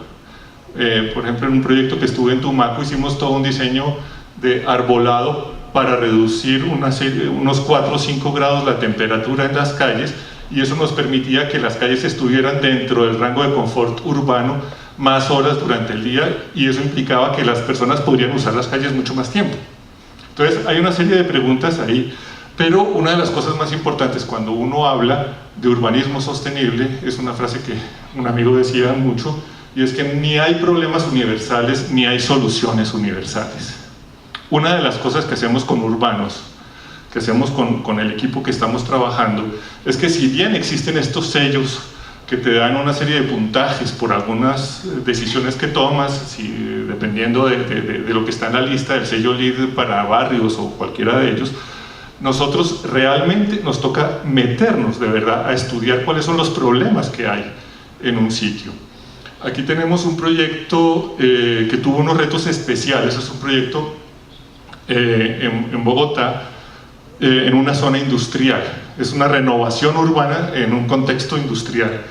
Y el reto no aparecía en los libros LEED. El reto era cómo garantizar a los nuevos residentes de esta zona, en un contexto donde todavía subsisten algunas industrias, una calidad ambiental idónea. Y teníamos que manejar además una serie de riesgos tecnológicos, como por ejemplo una tubería donde pasaba combustible para los jets del aeropuerto El Dorado, muy cerca del proyecto, y ver cómo íbamos a manejar ese tema. Entonces no hay problemas universales, no hay soluciones universales, y tenemos que tener una sensibilidad muy importante a la hora de hacer un buen proyecto. Este proyecto es el primero que tiene un sello en Bogotá, de Bogotá Construcción Sostenible, que es un sello bogotano. Lo preferimos frente a otros sellos porque es el proyecto que atiende la problemática de esa ciudad. Perdón, es la guía, el sello verde que atiende la problemática de esa ciudad. Porque, por ejemplo, el LEED da mucho puntaje al tema energético, y Colombia no tiene un reto energético tan grande como lo tiene Estados Unidos. Pero Colombia tiene otros retos, tenemos retos de cambio climático mucho más graves que los que tiene Estados Unidos. Entonces, de alguna manera, el urbanismo sostenible yo creo que debe ser como un traje hecho sobre medidas. Son muchos los sellos que aparecen en este sentido, muchos los desarrollos que hay, por ejemplo en tema de movilidad hay ya una serie de guías, una serie de propuestas a nivel internacional sobre diseño orientado al transporte sostenible. Hay, digamos, mucha literatura en ese sentido. Los proyectos que estamos haciendo intentan involucrar todos estos proyectos. A veces nos topamos con unos retos a nivel de las normas locales que no nos facilitan mucho, y a veces nos topamos también con algunos retos con los promotores que intentan minimizar los costos en algunas áreas, y es difícil implementar algunas cosas adicionales. Pero tal vez una de las cosas que más vimos que está fallando o que nos preocupaba era una cosa como que nos faltaba, que nos sentíamos cojos cuando empezábamos a trabajar un urbanismo sostenible. Y es que, un momento, nosotros somos arquitectos, decíamos ingenieros, promotores inmobiliarios, y nuestra primera responsabilidad es la calidad ambiental para el ser humano. De hecho, ni los ecólogos, ni los que trabajan en ingeniería sanitaria, bueno, los ingenieros sanitarios sí algo, pero los ecólogos no están preocupados por cuál es la calidad ambiental para el ser humano. Esa es la primera responsabilidad que nosotros tenemos como constructores, y empieza a aparecer otra línea de trabajo que tiene que ver con la calidad ambiental para el ser humano. Hace 2 años sacamos un libro que lamentablemente no traje para todos, pero hay algunos ahí afuera que les voy a obsequiar a la salida, que se llama Ambiente Humano para Ciudades Felices, que empieza a investigar de nuevo, a repensar de nuevo qué es calidad ambiental para el ser humano dentro del contexto de desarrollo sostenible, y involucrando adicionalmente algunas disciplinas que no han llegado mucho a Colombia, como la psicología ambiental y la ciencia de la felicidad. Ahora me entero, la semana pasada estuve con un profesor mío de la maestría de psicología ambiental, y me dice que estamos bastante a la vanguardia, que ya se está empezando en Europa a hablar de psicología ambiental positiva, es decir, cómo hacer espacios o ambientes para que el ser humano sea feliz. Y esa pregunta de la felicidad también es muy importante porque, por un lado, los ambientalistas nos dicen, con toda la razón, de que el planeta tiene unos recursos mesurados, y si nuestro concepto de felicidad es gastar cada vez más recursos, pues ese desarrollo sostenible va a ser muy difícil. Entonces la pregunta correcta que nos hicimos nosotros es, ¿cómo poder tener una vida larga y feliz con un consumo de recursos mesurados? Con un consumo de recursos que el planeta pueda pagar. Esa era la pregunta que nos empezamos a hacer, y cómo debería ser ese urbanismo. Entonces, esa pregunta, que es con la que comienza el libro, que entre otras tiene algo de inspiración en la India, en alguna de las filosofías de la India, esa pregunta empieza a revisar varias cosas. Y empezamos a analizar textos de ciencia de la felicidad, empezamos a analizar propuestas de filósofos importantes, empezamos a sacarlas, encontramos varios materiales que hay. Ya empiezan a aparecer a nivel internacional sellos que ya el centro no es esa parte de recursos naturales como tiene el LEED, sino el ser humano. Ahí está, por ejemplo, el WELL Certificate, y acaba de salir un WELL para comunidades, un WELL Community, en donde habla no solamente de la arquitectura, sino de otro elemento importante, que es una sociedad y una arquitectura que van de la mano. Esos sellos no solamente califican los ladrillos, sino también el comportamiento de la gente que habita esos ladrillos. En ese orden de ideas, por ejemplo, este es un proyecto que hicimos, que está ya, se hizo el plan parcial, y agarramos como eje constructor, como era un proyecto para los hermanos de la Salle, agarramos la encíclica ecológica del Papa Francisco, que tiene un enfoque de una sociedad en armonía con la naturaleza. O sea, ya no es ese ser humano depredador de la naturaleza, sino el Papa Francisco armoniza un concepto de humanidad, de cultura, de sociedad que vive en armonía como sociedad y en armonía con la naturaleza. Hicimos un análisis de la encíclica, logramos identificar de forma directa o indirecta, más o menos en el 80% de los puntos que tiene la encíclica, una serie de recomendaciones de cómo podría ser mejor un diseño urbano para eso. Y los hermanos de la Salle nos han apoyado, por lo menos durante la parte del plan parcial, para poder empezar a hacer ese diseño. Y este es el resultado de esa propuesta, de ese plan parcial, en donde empezamos a encontrar cosas importantes. Por ejemplo, una de las cosas que más felicidad da al ser humano y también le da una vida clara es el ejercicio. El ejercicio además genera una serie de redes sociales. Entonces, por un lado da salud, pero por otro lado genera unas redes sociales. Los científicos de la felicidad dicen que una de las cosas que más felicidad da es poder confiar en el vecino y es tener redes sociales sanas. Por ejemplo, en este momento hay mucha gente que vive sola, y esa gente que vive sola, tener un amigo en quien confiar en un momento de crisis equivale, en términos de felicidad, a que le tripliquen el sueldo. Entonces, empieza a aparecer una serie de ideas de cómo, de que sí podemos generar unas ciudades diferentes. Esta ciudad, por ejemplo, tiene una propuesta de un gran parkway. El parkway en Bogotá, o las vías que están aquí arborizadas en Medellín, fíjense que alrededor tienen una serie de comercio. La naturaleza tiene un efecto desestresante identificado por los psicólogos ambientales. Ese comercio de pequeña escala de barrios, ese tipo de cosas, empiezan a generar unas calidades vivenciales en la ciudad muy diferentes. Tiene una gran plaza, en esa gran plaza la propuesta es que hayan zonas para todos los grupos de edad y género, porque otra de las cosas que hemos encontrado, y hemos encontrado en los estudios, es que no todo el mundo vive la ciudad de la misma manera. Hemos tenido la oportunidad y nos hemos propuesto en cada proyecto intentar hacer estudios o grupos focales. Ahí hay un ejemplo de un grupo focal hecho para un plan previo a un plan parcial. Buscamos proyectos similares a los que se iban a hacer y empezamos a hablar con la gente sobre cómo viven, sienten y se emocionan en su barrio. Y empezamos a escuchar y hacer recomendaciones de diseño muy particulares para eso.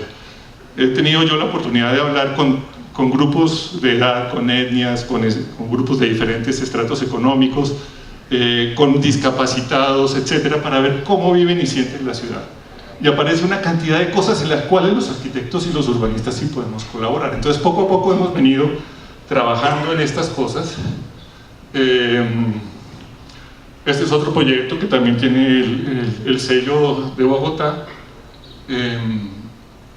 Y de alguna manera estos temas nuevos en el Consejo Colombiano de Construcción Sostenible, que hacemos parte del comité técnico, se están empezando a posicionar. O sea, esta visión de calidad ambiental para el ser humano, de cómo empezar a tener una nueva visión de ser humano, de comunidad, muy basada en la ciencia de la felicidad. Varios son los proyectos que hemos trabajado. Este es un plan parcial en Mosquera. Como les digo, pues ahora me quedaría en el tiempo que tengo. No es muy fácil hablar de cada una de las pequeñas decisiones de cómo se han venido interviniendo, pero de alguna manera lo que queremos es, obviamente hay una serie de directrices urbanas de que hay que respetar unos ejes porque va a una línea de alta tensión o cosas de ese estilo. Aquí está ese plan parcial Ciudadela San Juan Bosco, que tenía un reto muy importante ambiental y de movilidad en una zona de Bogotá, pero por ejemplo los espacios públicos retoman el concepto de plaza, de esa plaza que une a la gente, y no esa plaza lisa, grandota que hay ahora, sino una plaza que le dé vida a las personas. Encontramos que en una plaza, para que le dé vida a las personas, hay dos cosas muy importantes. Uno, que haya como cierta fragmentación, porque unos adolescentes que juegan rudo, porque deben jugar rudo por su edad, por su desarrollo psicomotriz, no pueden estar juntos a los abuelitos con osteoporosis. Entonces, cuando las plazas tienen ciertos compartimientos, ojalá con materas y verde, se ve que en cada compartimiento de la plaza hay grupos de edad y género diferentes. Otra cosa que le da vida a las plazas son las tiendas donde el tendero tiene nombre propio. A mí me encanta Medellín porque hay un montón de tiendas donde el tendero tiene nombre propio, don Joaquín, doña no sé qué. Estas plazas generan red social, cosa que no generan las empresas de marca, en donde hay unas rotaciones de de personal que no alcanzan a generar, que rotan tan rápido que no alcanzan a generar redes sociales, donde el vecino no puede poner un avisito o algo así. Esta es la ciudad de San Juan Bosco, que ya se está construyendo. Aquí aplicamos, sin lograr el sello LEED, aplicamos todos los conceptos del LEED para barrios y de varios sellos, los sellos verdes, pero con este enfoque que les digo un poco. No me está moviendo.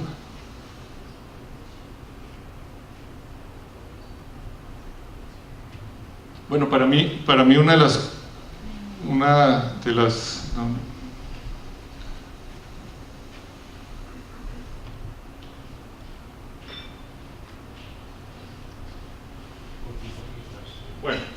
Bueno, básicamente tenía aquí una serie de proyectos urbanos, de proyectos de urbanismo, en donde hemos estado intentando aplicar los elementos que les estoy diciendo.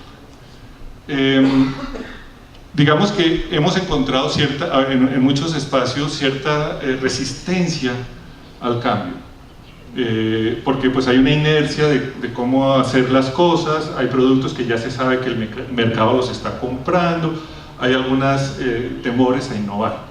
Uno es el temor que les decía a que las cosas ambientales cuestan un poco más. Algunos de los elementos ambientales pueden costar un poco más en la obra, pero ahorran recursos durante la utilización de la obra. Eso puede generar unos desequilibrios del mercado, pero afortunadamente ya el gobierno nacional está implementando incentivos económicos que ayudan a compensar eso. En el Consejo Colombiano de Construcción Sostenible estamos mirando eso y ver cómo los podemos aplicar. En este momento se está haciendo un estudio con varias de las empresas que en sus construcciones han hecho sellos LEED para ver realmente cuántos son esas diferencias de costos, ventajas y desventajas, para poder tener datos duros al respecto. El otro elemento que me parece muy importante son elementos de mercados. Ahora, por ejemplo, hay una generación de millennials que les encantan las oficinas de coworking, que son oficinas compartidas con gente que no es de mi empresa, y es otra forma de pensar. Mientras mi papá, cada objeto que tenía la generación de mi papá era dificilísimo de conseguir una copa, entonces la guardaban en una vitrina, ahora los vasos son desechables, entonces la nueva generación tiene necesidades de acumulación muy diferentes, y yo creo que eso va a generar una ciudad muy diferente. Y si somos capaces de ser sensibles a esas nuevas necesidades de la ciudad y dar el paso de forma o sea, ir a la vanguardia de esas nuevas necesidades de la sociedad, de esas nuevas formas que propone la tecnología, de esas nuevas formas más cooperantes que individualistas, vamos a poder tener unas ciudades mucho mejores. Este es el proyecto de Ciudad La Salle, era en unos predios de 50 hectáreas de los hermanos de La Salle, en donde pues estamos aplicando un urbanismo al estilo Laudato Si. Ahí está el gran parkway, pues esa vía verde que hay, con un gran parque central. La idea es que ese parque central tenga espacios para todos los grupos de edad y género. También hay un concepto, una propuesta de concepto de biofilia o ecopsicología, es decir, lograr con las plantas reducir el estrés. En vez de, hay un análisis de los elementos generadores de estrés ambiental para el ser humano y de los elementos desestresantes, lo que se llaman ambientes restauradores en el léxico de psicología ambiental. Estas son algunas imágenes de ese proyecto. Ya se empezaron las obras de este plan parcial. Este es otro que es de renovación urbana, son 6 hectáreas en Bogotá. Es un proyecto donde los retos eran totalmente diferentes. Es un reto de ingeniería dura, de ingeniería ambiental dura. Nos tocó lidiar con suelos contaminados, con riesgos tecnológicos, y otra vez uno de los retos más importantes era garantizar un ambiente de calidad a los residentes cuando 2 de los costados eran todavía industriales. Yo creo que lo logramos, ya está, casi que se ha vendido la gran mayoría. Este es un proyecto de renovación urbana en Chapinero. Yo creo que la renovación urbana es uno de los retos más lindos para este tipo de estudios, porque podemos hablar con los residentes de verdad. En algunos otros estudios, cuando queremos hacer un grupo focal o unas metodologías especiales para este tipo de cosas, nos toca hablar con proyectos similares, porque muchas veces el cliente de un nuevo proyecto es desconocido. en estos casos de renovación urbana podemos hablar con las personas y se pueden hacer cosas muy interesantes.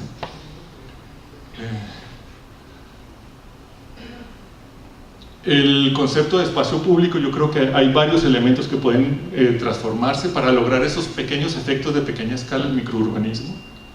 Bueno, yo creo que con eso cierro acá, y pues de verdad para nosotros es muy grato poder estar acá en esta tierra que personalmente me gusta mucho. He hecho algunos trabajos en Medellín y es muy diferente las necesidades y las cosas de Medellín. Una de las cosas más que a mí me parece más importante de psicología ambiental es que me di cuenta, y lo estaba hablando ahora con Sergi Valera, este profesor de Cataluña, es que el grueso de la forma como el cerebro maneja su espacio va en modo subconsciente, y muchas veces las personas no son conscientes de la cantidad de decisiones que está tomando el cerebro mientras se desplazan por un espacio. Porque la parte consciente del cerebro normalmente se dedica al oficio y a las relaciones interpersonales, y va como en automático el cerebro mientras está recorriendo el espacio. Los arquitectos obviamente por oficio tenemos que mirar mucho los ambientes, pero el grueso de la gente no lo hace. Por ejemplo, en Medellín hemos encontrado, hablando con una persona que es especialista en ventas inmobiliarias, en Medellín las personas valoran muchísimo ver naturaleza y tener espacio desde las ventanas. En Bogotá la gente permite estar un poco más hacinada, pero todo el mundo necesitaría tener más ese espacio y ver naturaleza desde las ventanas. No es que el bogotano no lo necesite, es que el paisa lo valore y lo tiene consciente, pero en Bogotá no, y eso ha permitido que se hagan proyectos inmobiliarios que a veces fuerzan un poquito las calidades que la gente que realmente requiere, porque no todas ellas son conscientes. Digamos, podría darles muchos más ejemplos de temas ambientales en donde nuestra percepción no es exactamente la real. El otro ejemplo muy clásico que doy mucho es el olor a carro nuevo. A todo el mundo le encanta el olor a carro nuevo, pero son compuestos orgánicos volátiles potencialmente cancerígenos. ¿Sí? Y si uno va al Ministerio de Medio Ambiente, hay muchas más quejas por olores ofensivos, que son olores molestos, pero legalmente son inocuos, no generan ningún problema de la salud, que por ejemplo por presencia de cancerígenos en el aire. No hay una sola queja por presencia de cancerígenos en el aire, que está matando gente, y hay un montón de quejas por olores ofensivos. Entonces, una de las cosas que hacemos en psicología ambiental es ir un poco más, es ir detrás de eso. Y yo estoy seguro que aquellos proyectos inmobiliarios que son capaces de ir detrás de eso y que generan mejores ambientes para las personas, puede que las personas no los estén pidiendo, pero cuando lo ven, lo reconocen y lo pagan. Entonces yo estoy seguro que todo lo que es calidad ambiental para el ser humano es vendible, es mercadeable, y sobre todo van a ser proyectos que a largo plazo se van a valorizar cada vez más, y van a ser proyectos que van a generar vivencias agradables a nuestros nietos. Y eso es un poco el mensaje o la búsqueda que tenemos en este sentido y en este concepto desde la arquitectura y el urbanismo de lo que es el desarrollo sostenible. Bueno, gracias.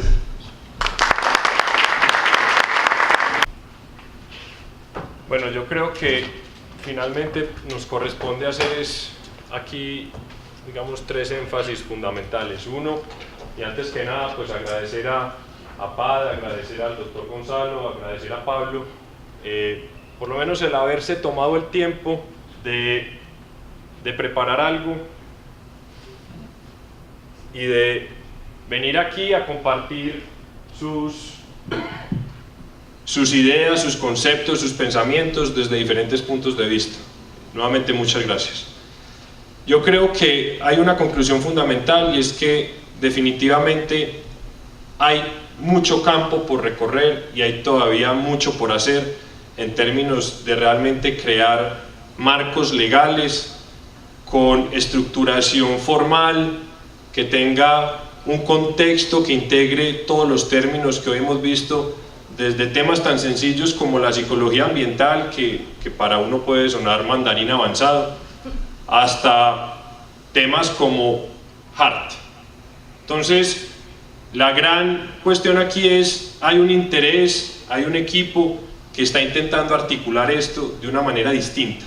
Primero formal, porque integra empresas donde hay conocimiento, donde hay un equipo humano capaz, pero adicionalmente a eso donde hay unos proyectos que quieren ser vanguardia en la ciudad y que quieren demostrar que esto es viable y que esto es posible. Son muchos componentes desde lo económico, porque aquí no es solo el mundo desarrollador que mira es cómo le suena la caja registradora, sino también el componente social, como lo explicaba el propio Pablo, desde considerar es usted qué va a vivir aquí, qué le interesa, qué lo hace feliz, qué le gusta, hasta el componente político del alcalde de turno, del secretario de planeación de turno, de la autoridad de turno, que desafortunadamente ese riesgo y esa variable no la podemos controlar. Hay algo claro para nosotros en contexto legal, abogados, en estructuración y conceptos, a partir de estos 2 días que compartimos con Paddy y en las visitas que hicimos. Desafortunadamente aquí el sector público está yendo para un lado y el sector privado está yendo para el otro. Y no hay una articulación entre los dos. El sector público vela por sus necesidades y por sus intereses, vuelvo y digo, del alcalde de turno, del gobernador de turno, del secretario de planeación de turno. Y el sector privado está haciendo sus pinos en lo que le interesa, en lo que le compete. Pero a la hora de preguntarnos quién genera la iniciativa, es muy triste que en reuniones te digan, no, es que yo estoy esperando es que el gobierno venga y nos impulse. Y yo como empresa privada, ¿qué estoy haciendo?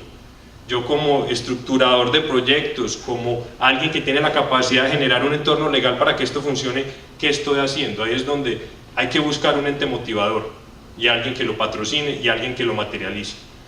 Segundo mensaje es ese. Y el tercer mensaje viene ya muy desde el componente humano y real de todo esto, porque al fin y al cabo pueden ser filosofías, pueden nacer de artículos que se publican en revistas, pero al final de cuentas toca un aspecto muy humano de todo este tema que queremos aterrizar estrictamente a lo inmobiliario. Y es que hasta para construir un edificio, hasta para hacer un proyecto de uso mixto, hasta para hacer un centro logístico, unas oficinas, hay que tener en cuenta el factor humano. Y no se puede concentrar única y exclusivamente en el factor económico y en el factor de capital.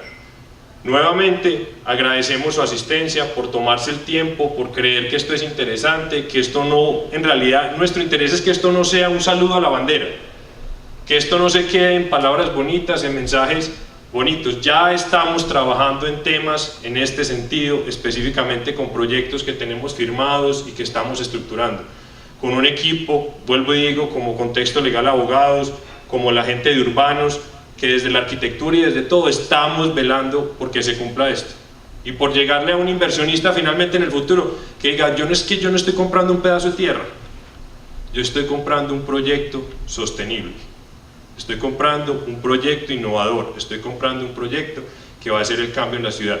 Y eso, créanmelo, tiene que empezar necesariamente por la empresa privada y por empezar a convocar, por empezar a decirle al secretario de planeación, venga, que es que aquí estamos mirando unos macroproyectos que usted ni siquiera tiene incorporados en su plan de ordenamiento territorial.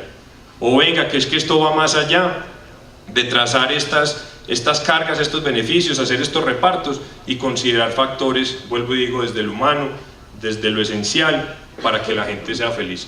Nuevamente muchas gracias, a los panelistas muchas gracias, y lo que necesiten, hay un equipo aquí para colaborar y para ayudar, y esperamos muy próximamente estar trayendo aquí, a un próximo evento, ya casos reales de éxito de esta alianza que tenemos y de este trabajo que estamos haciendo.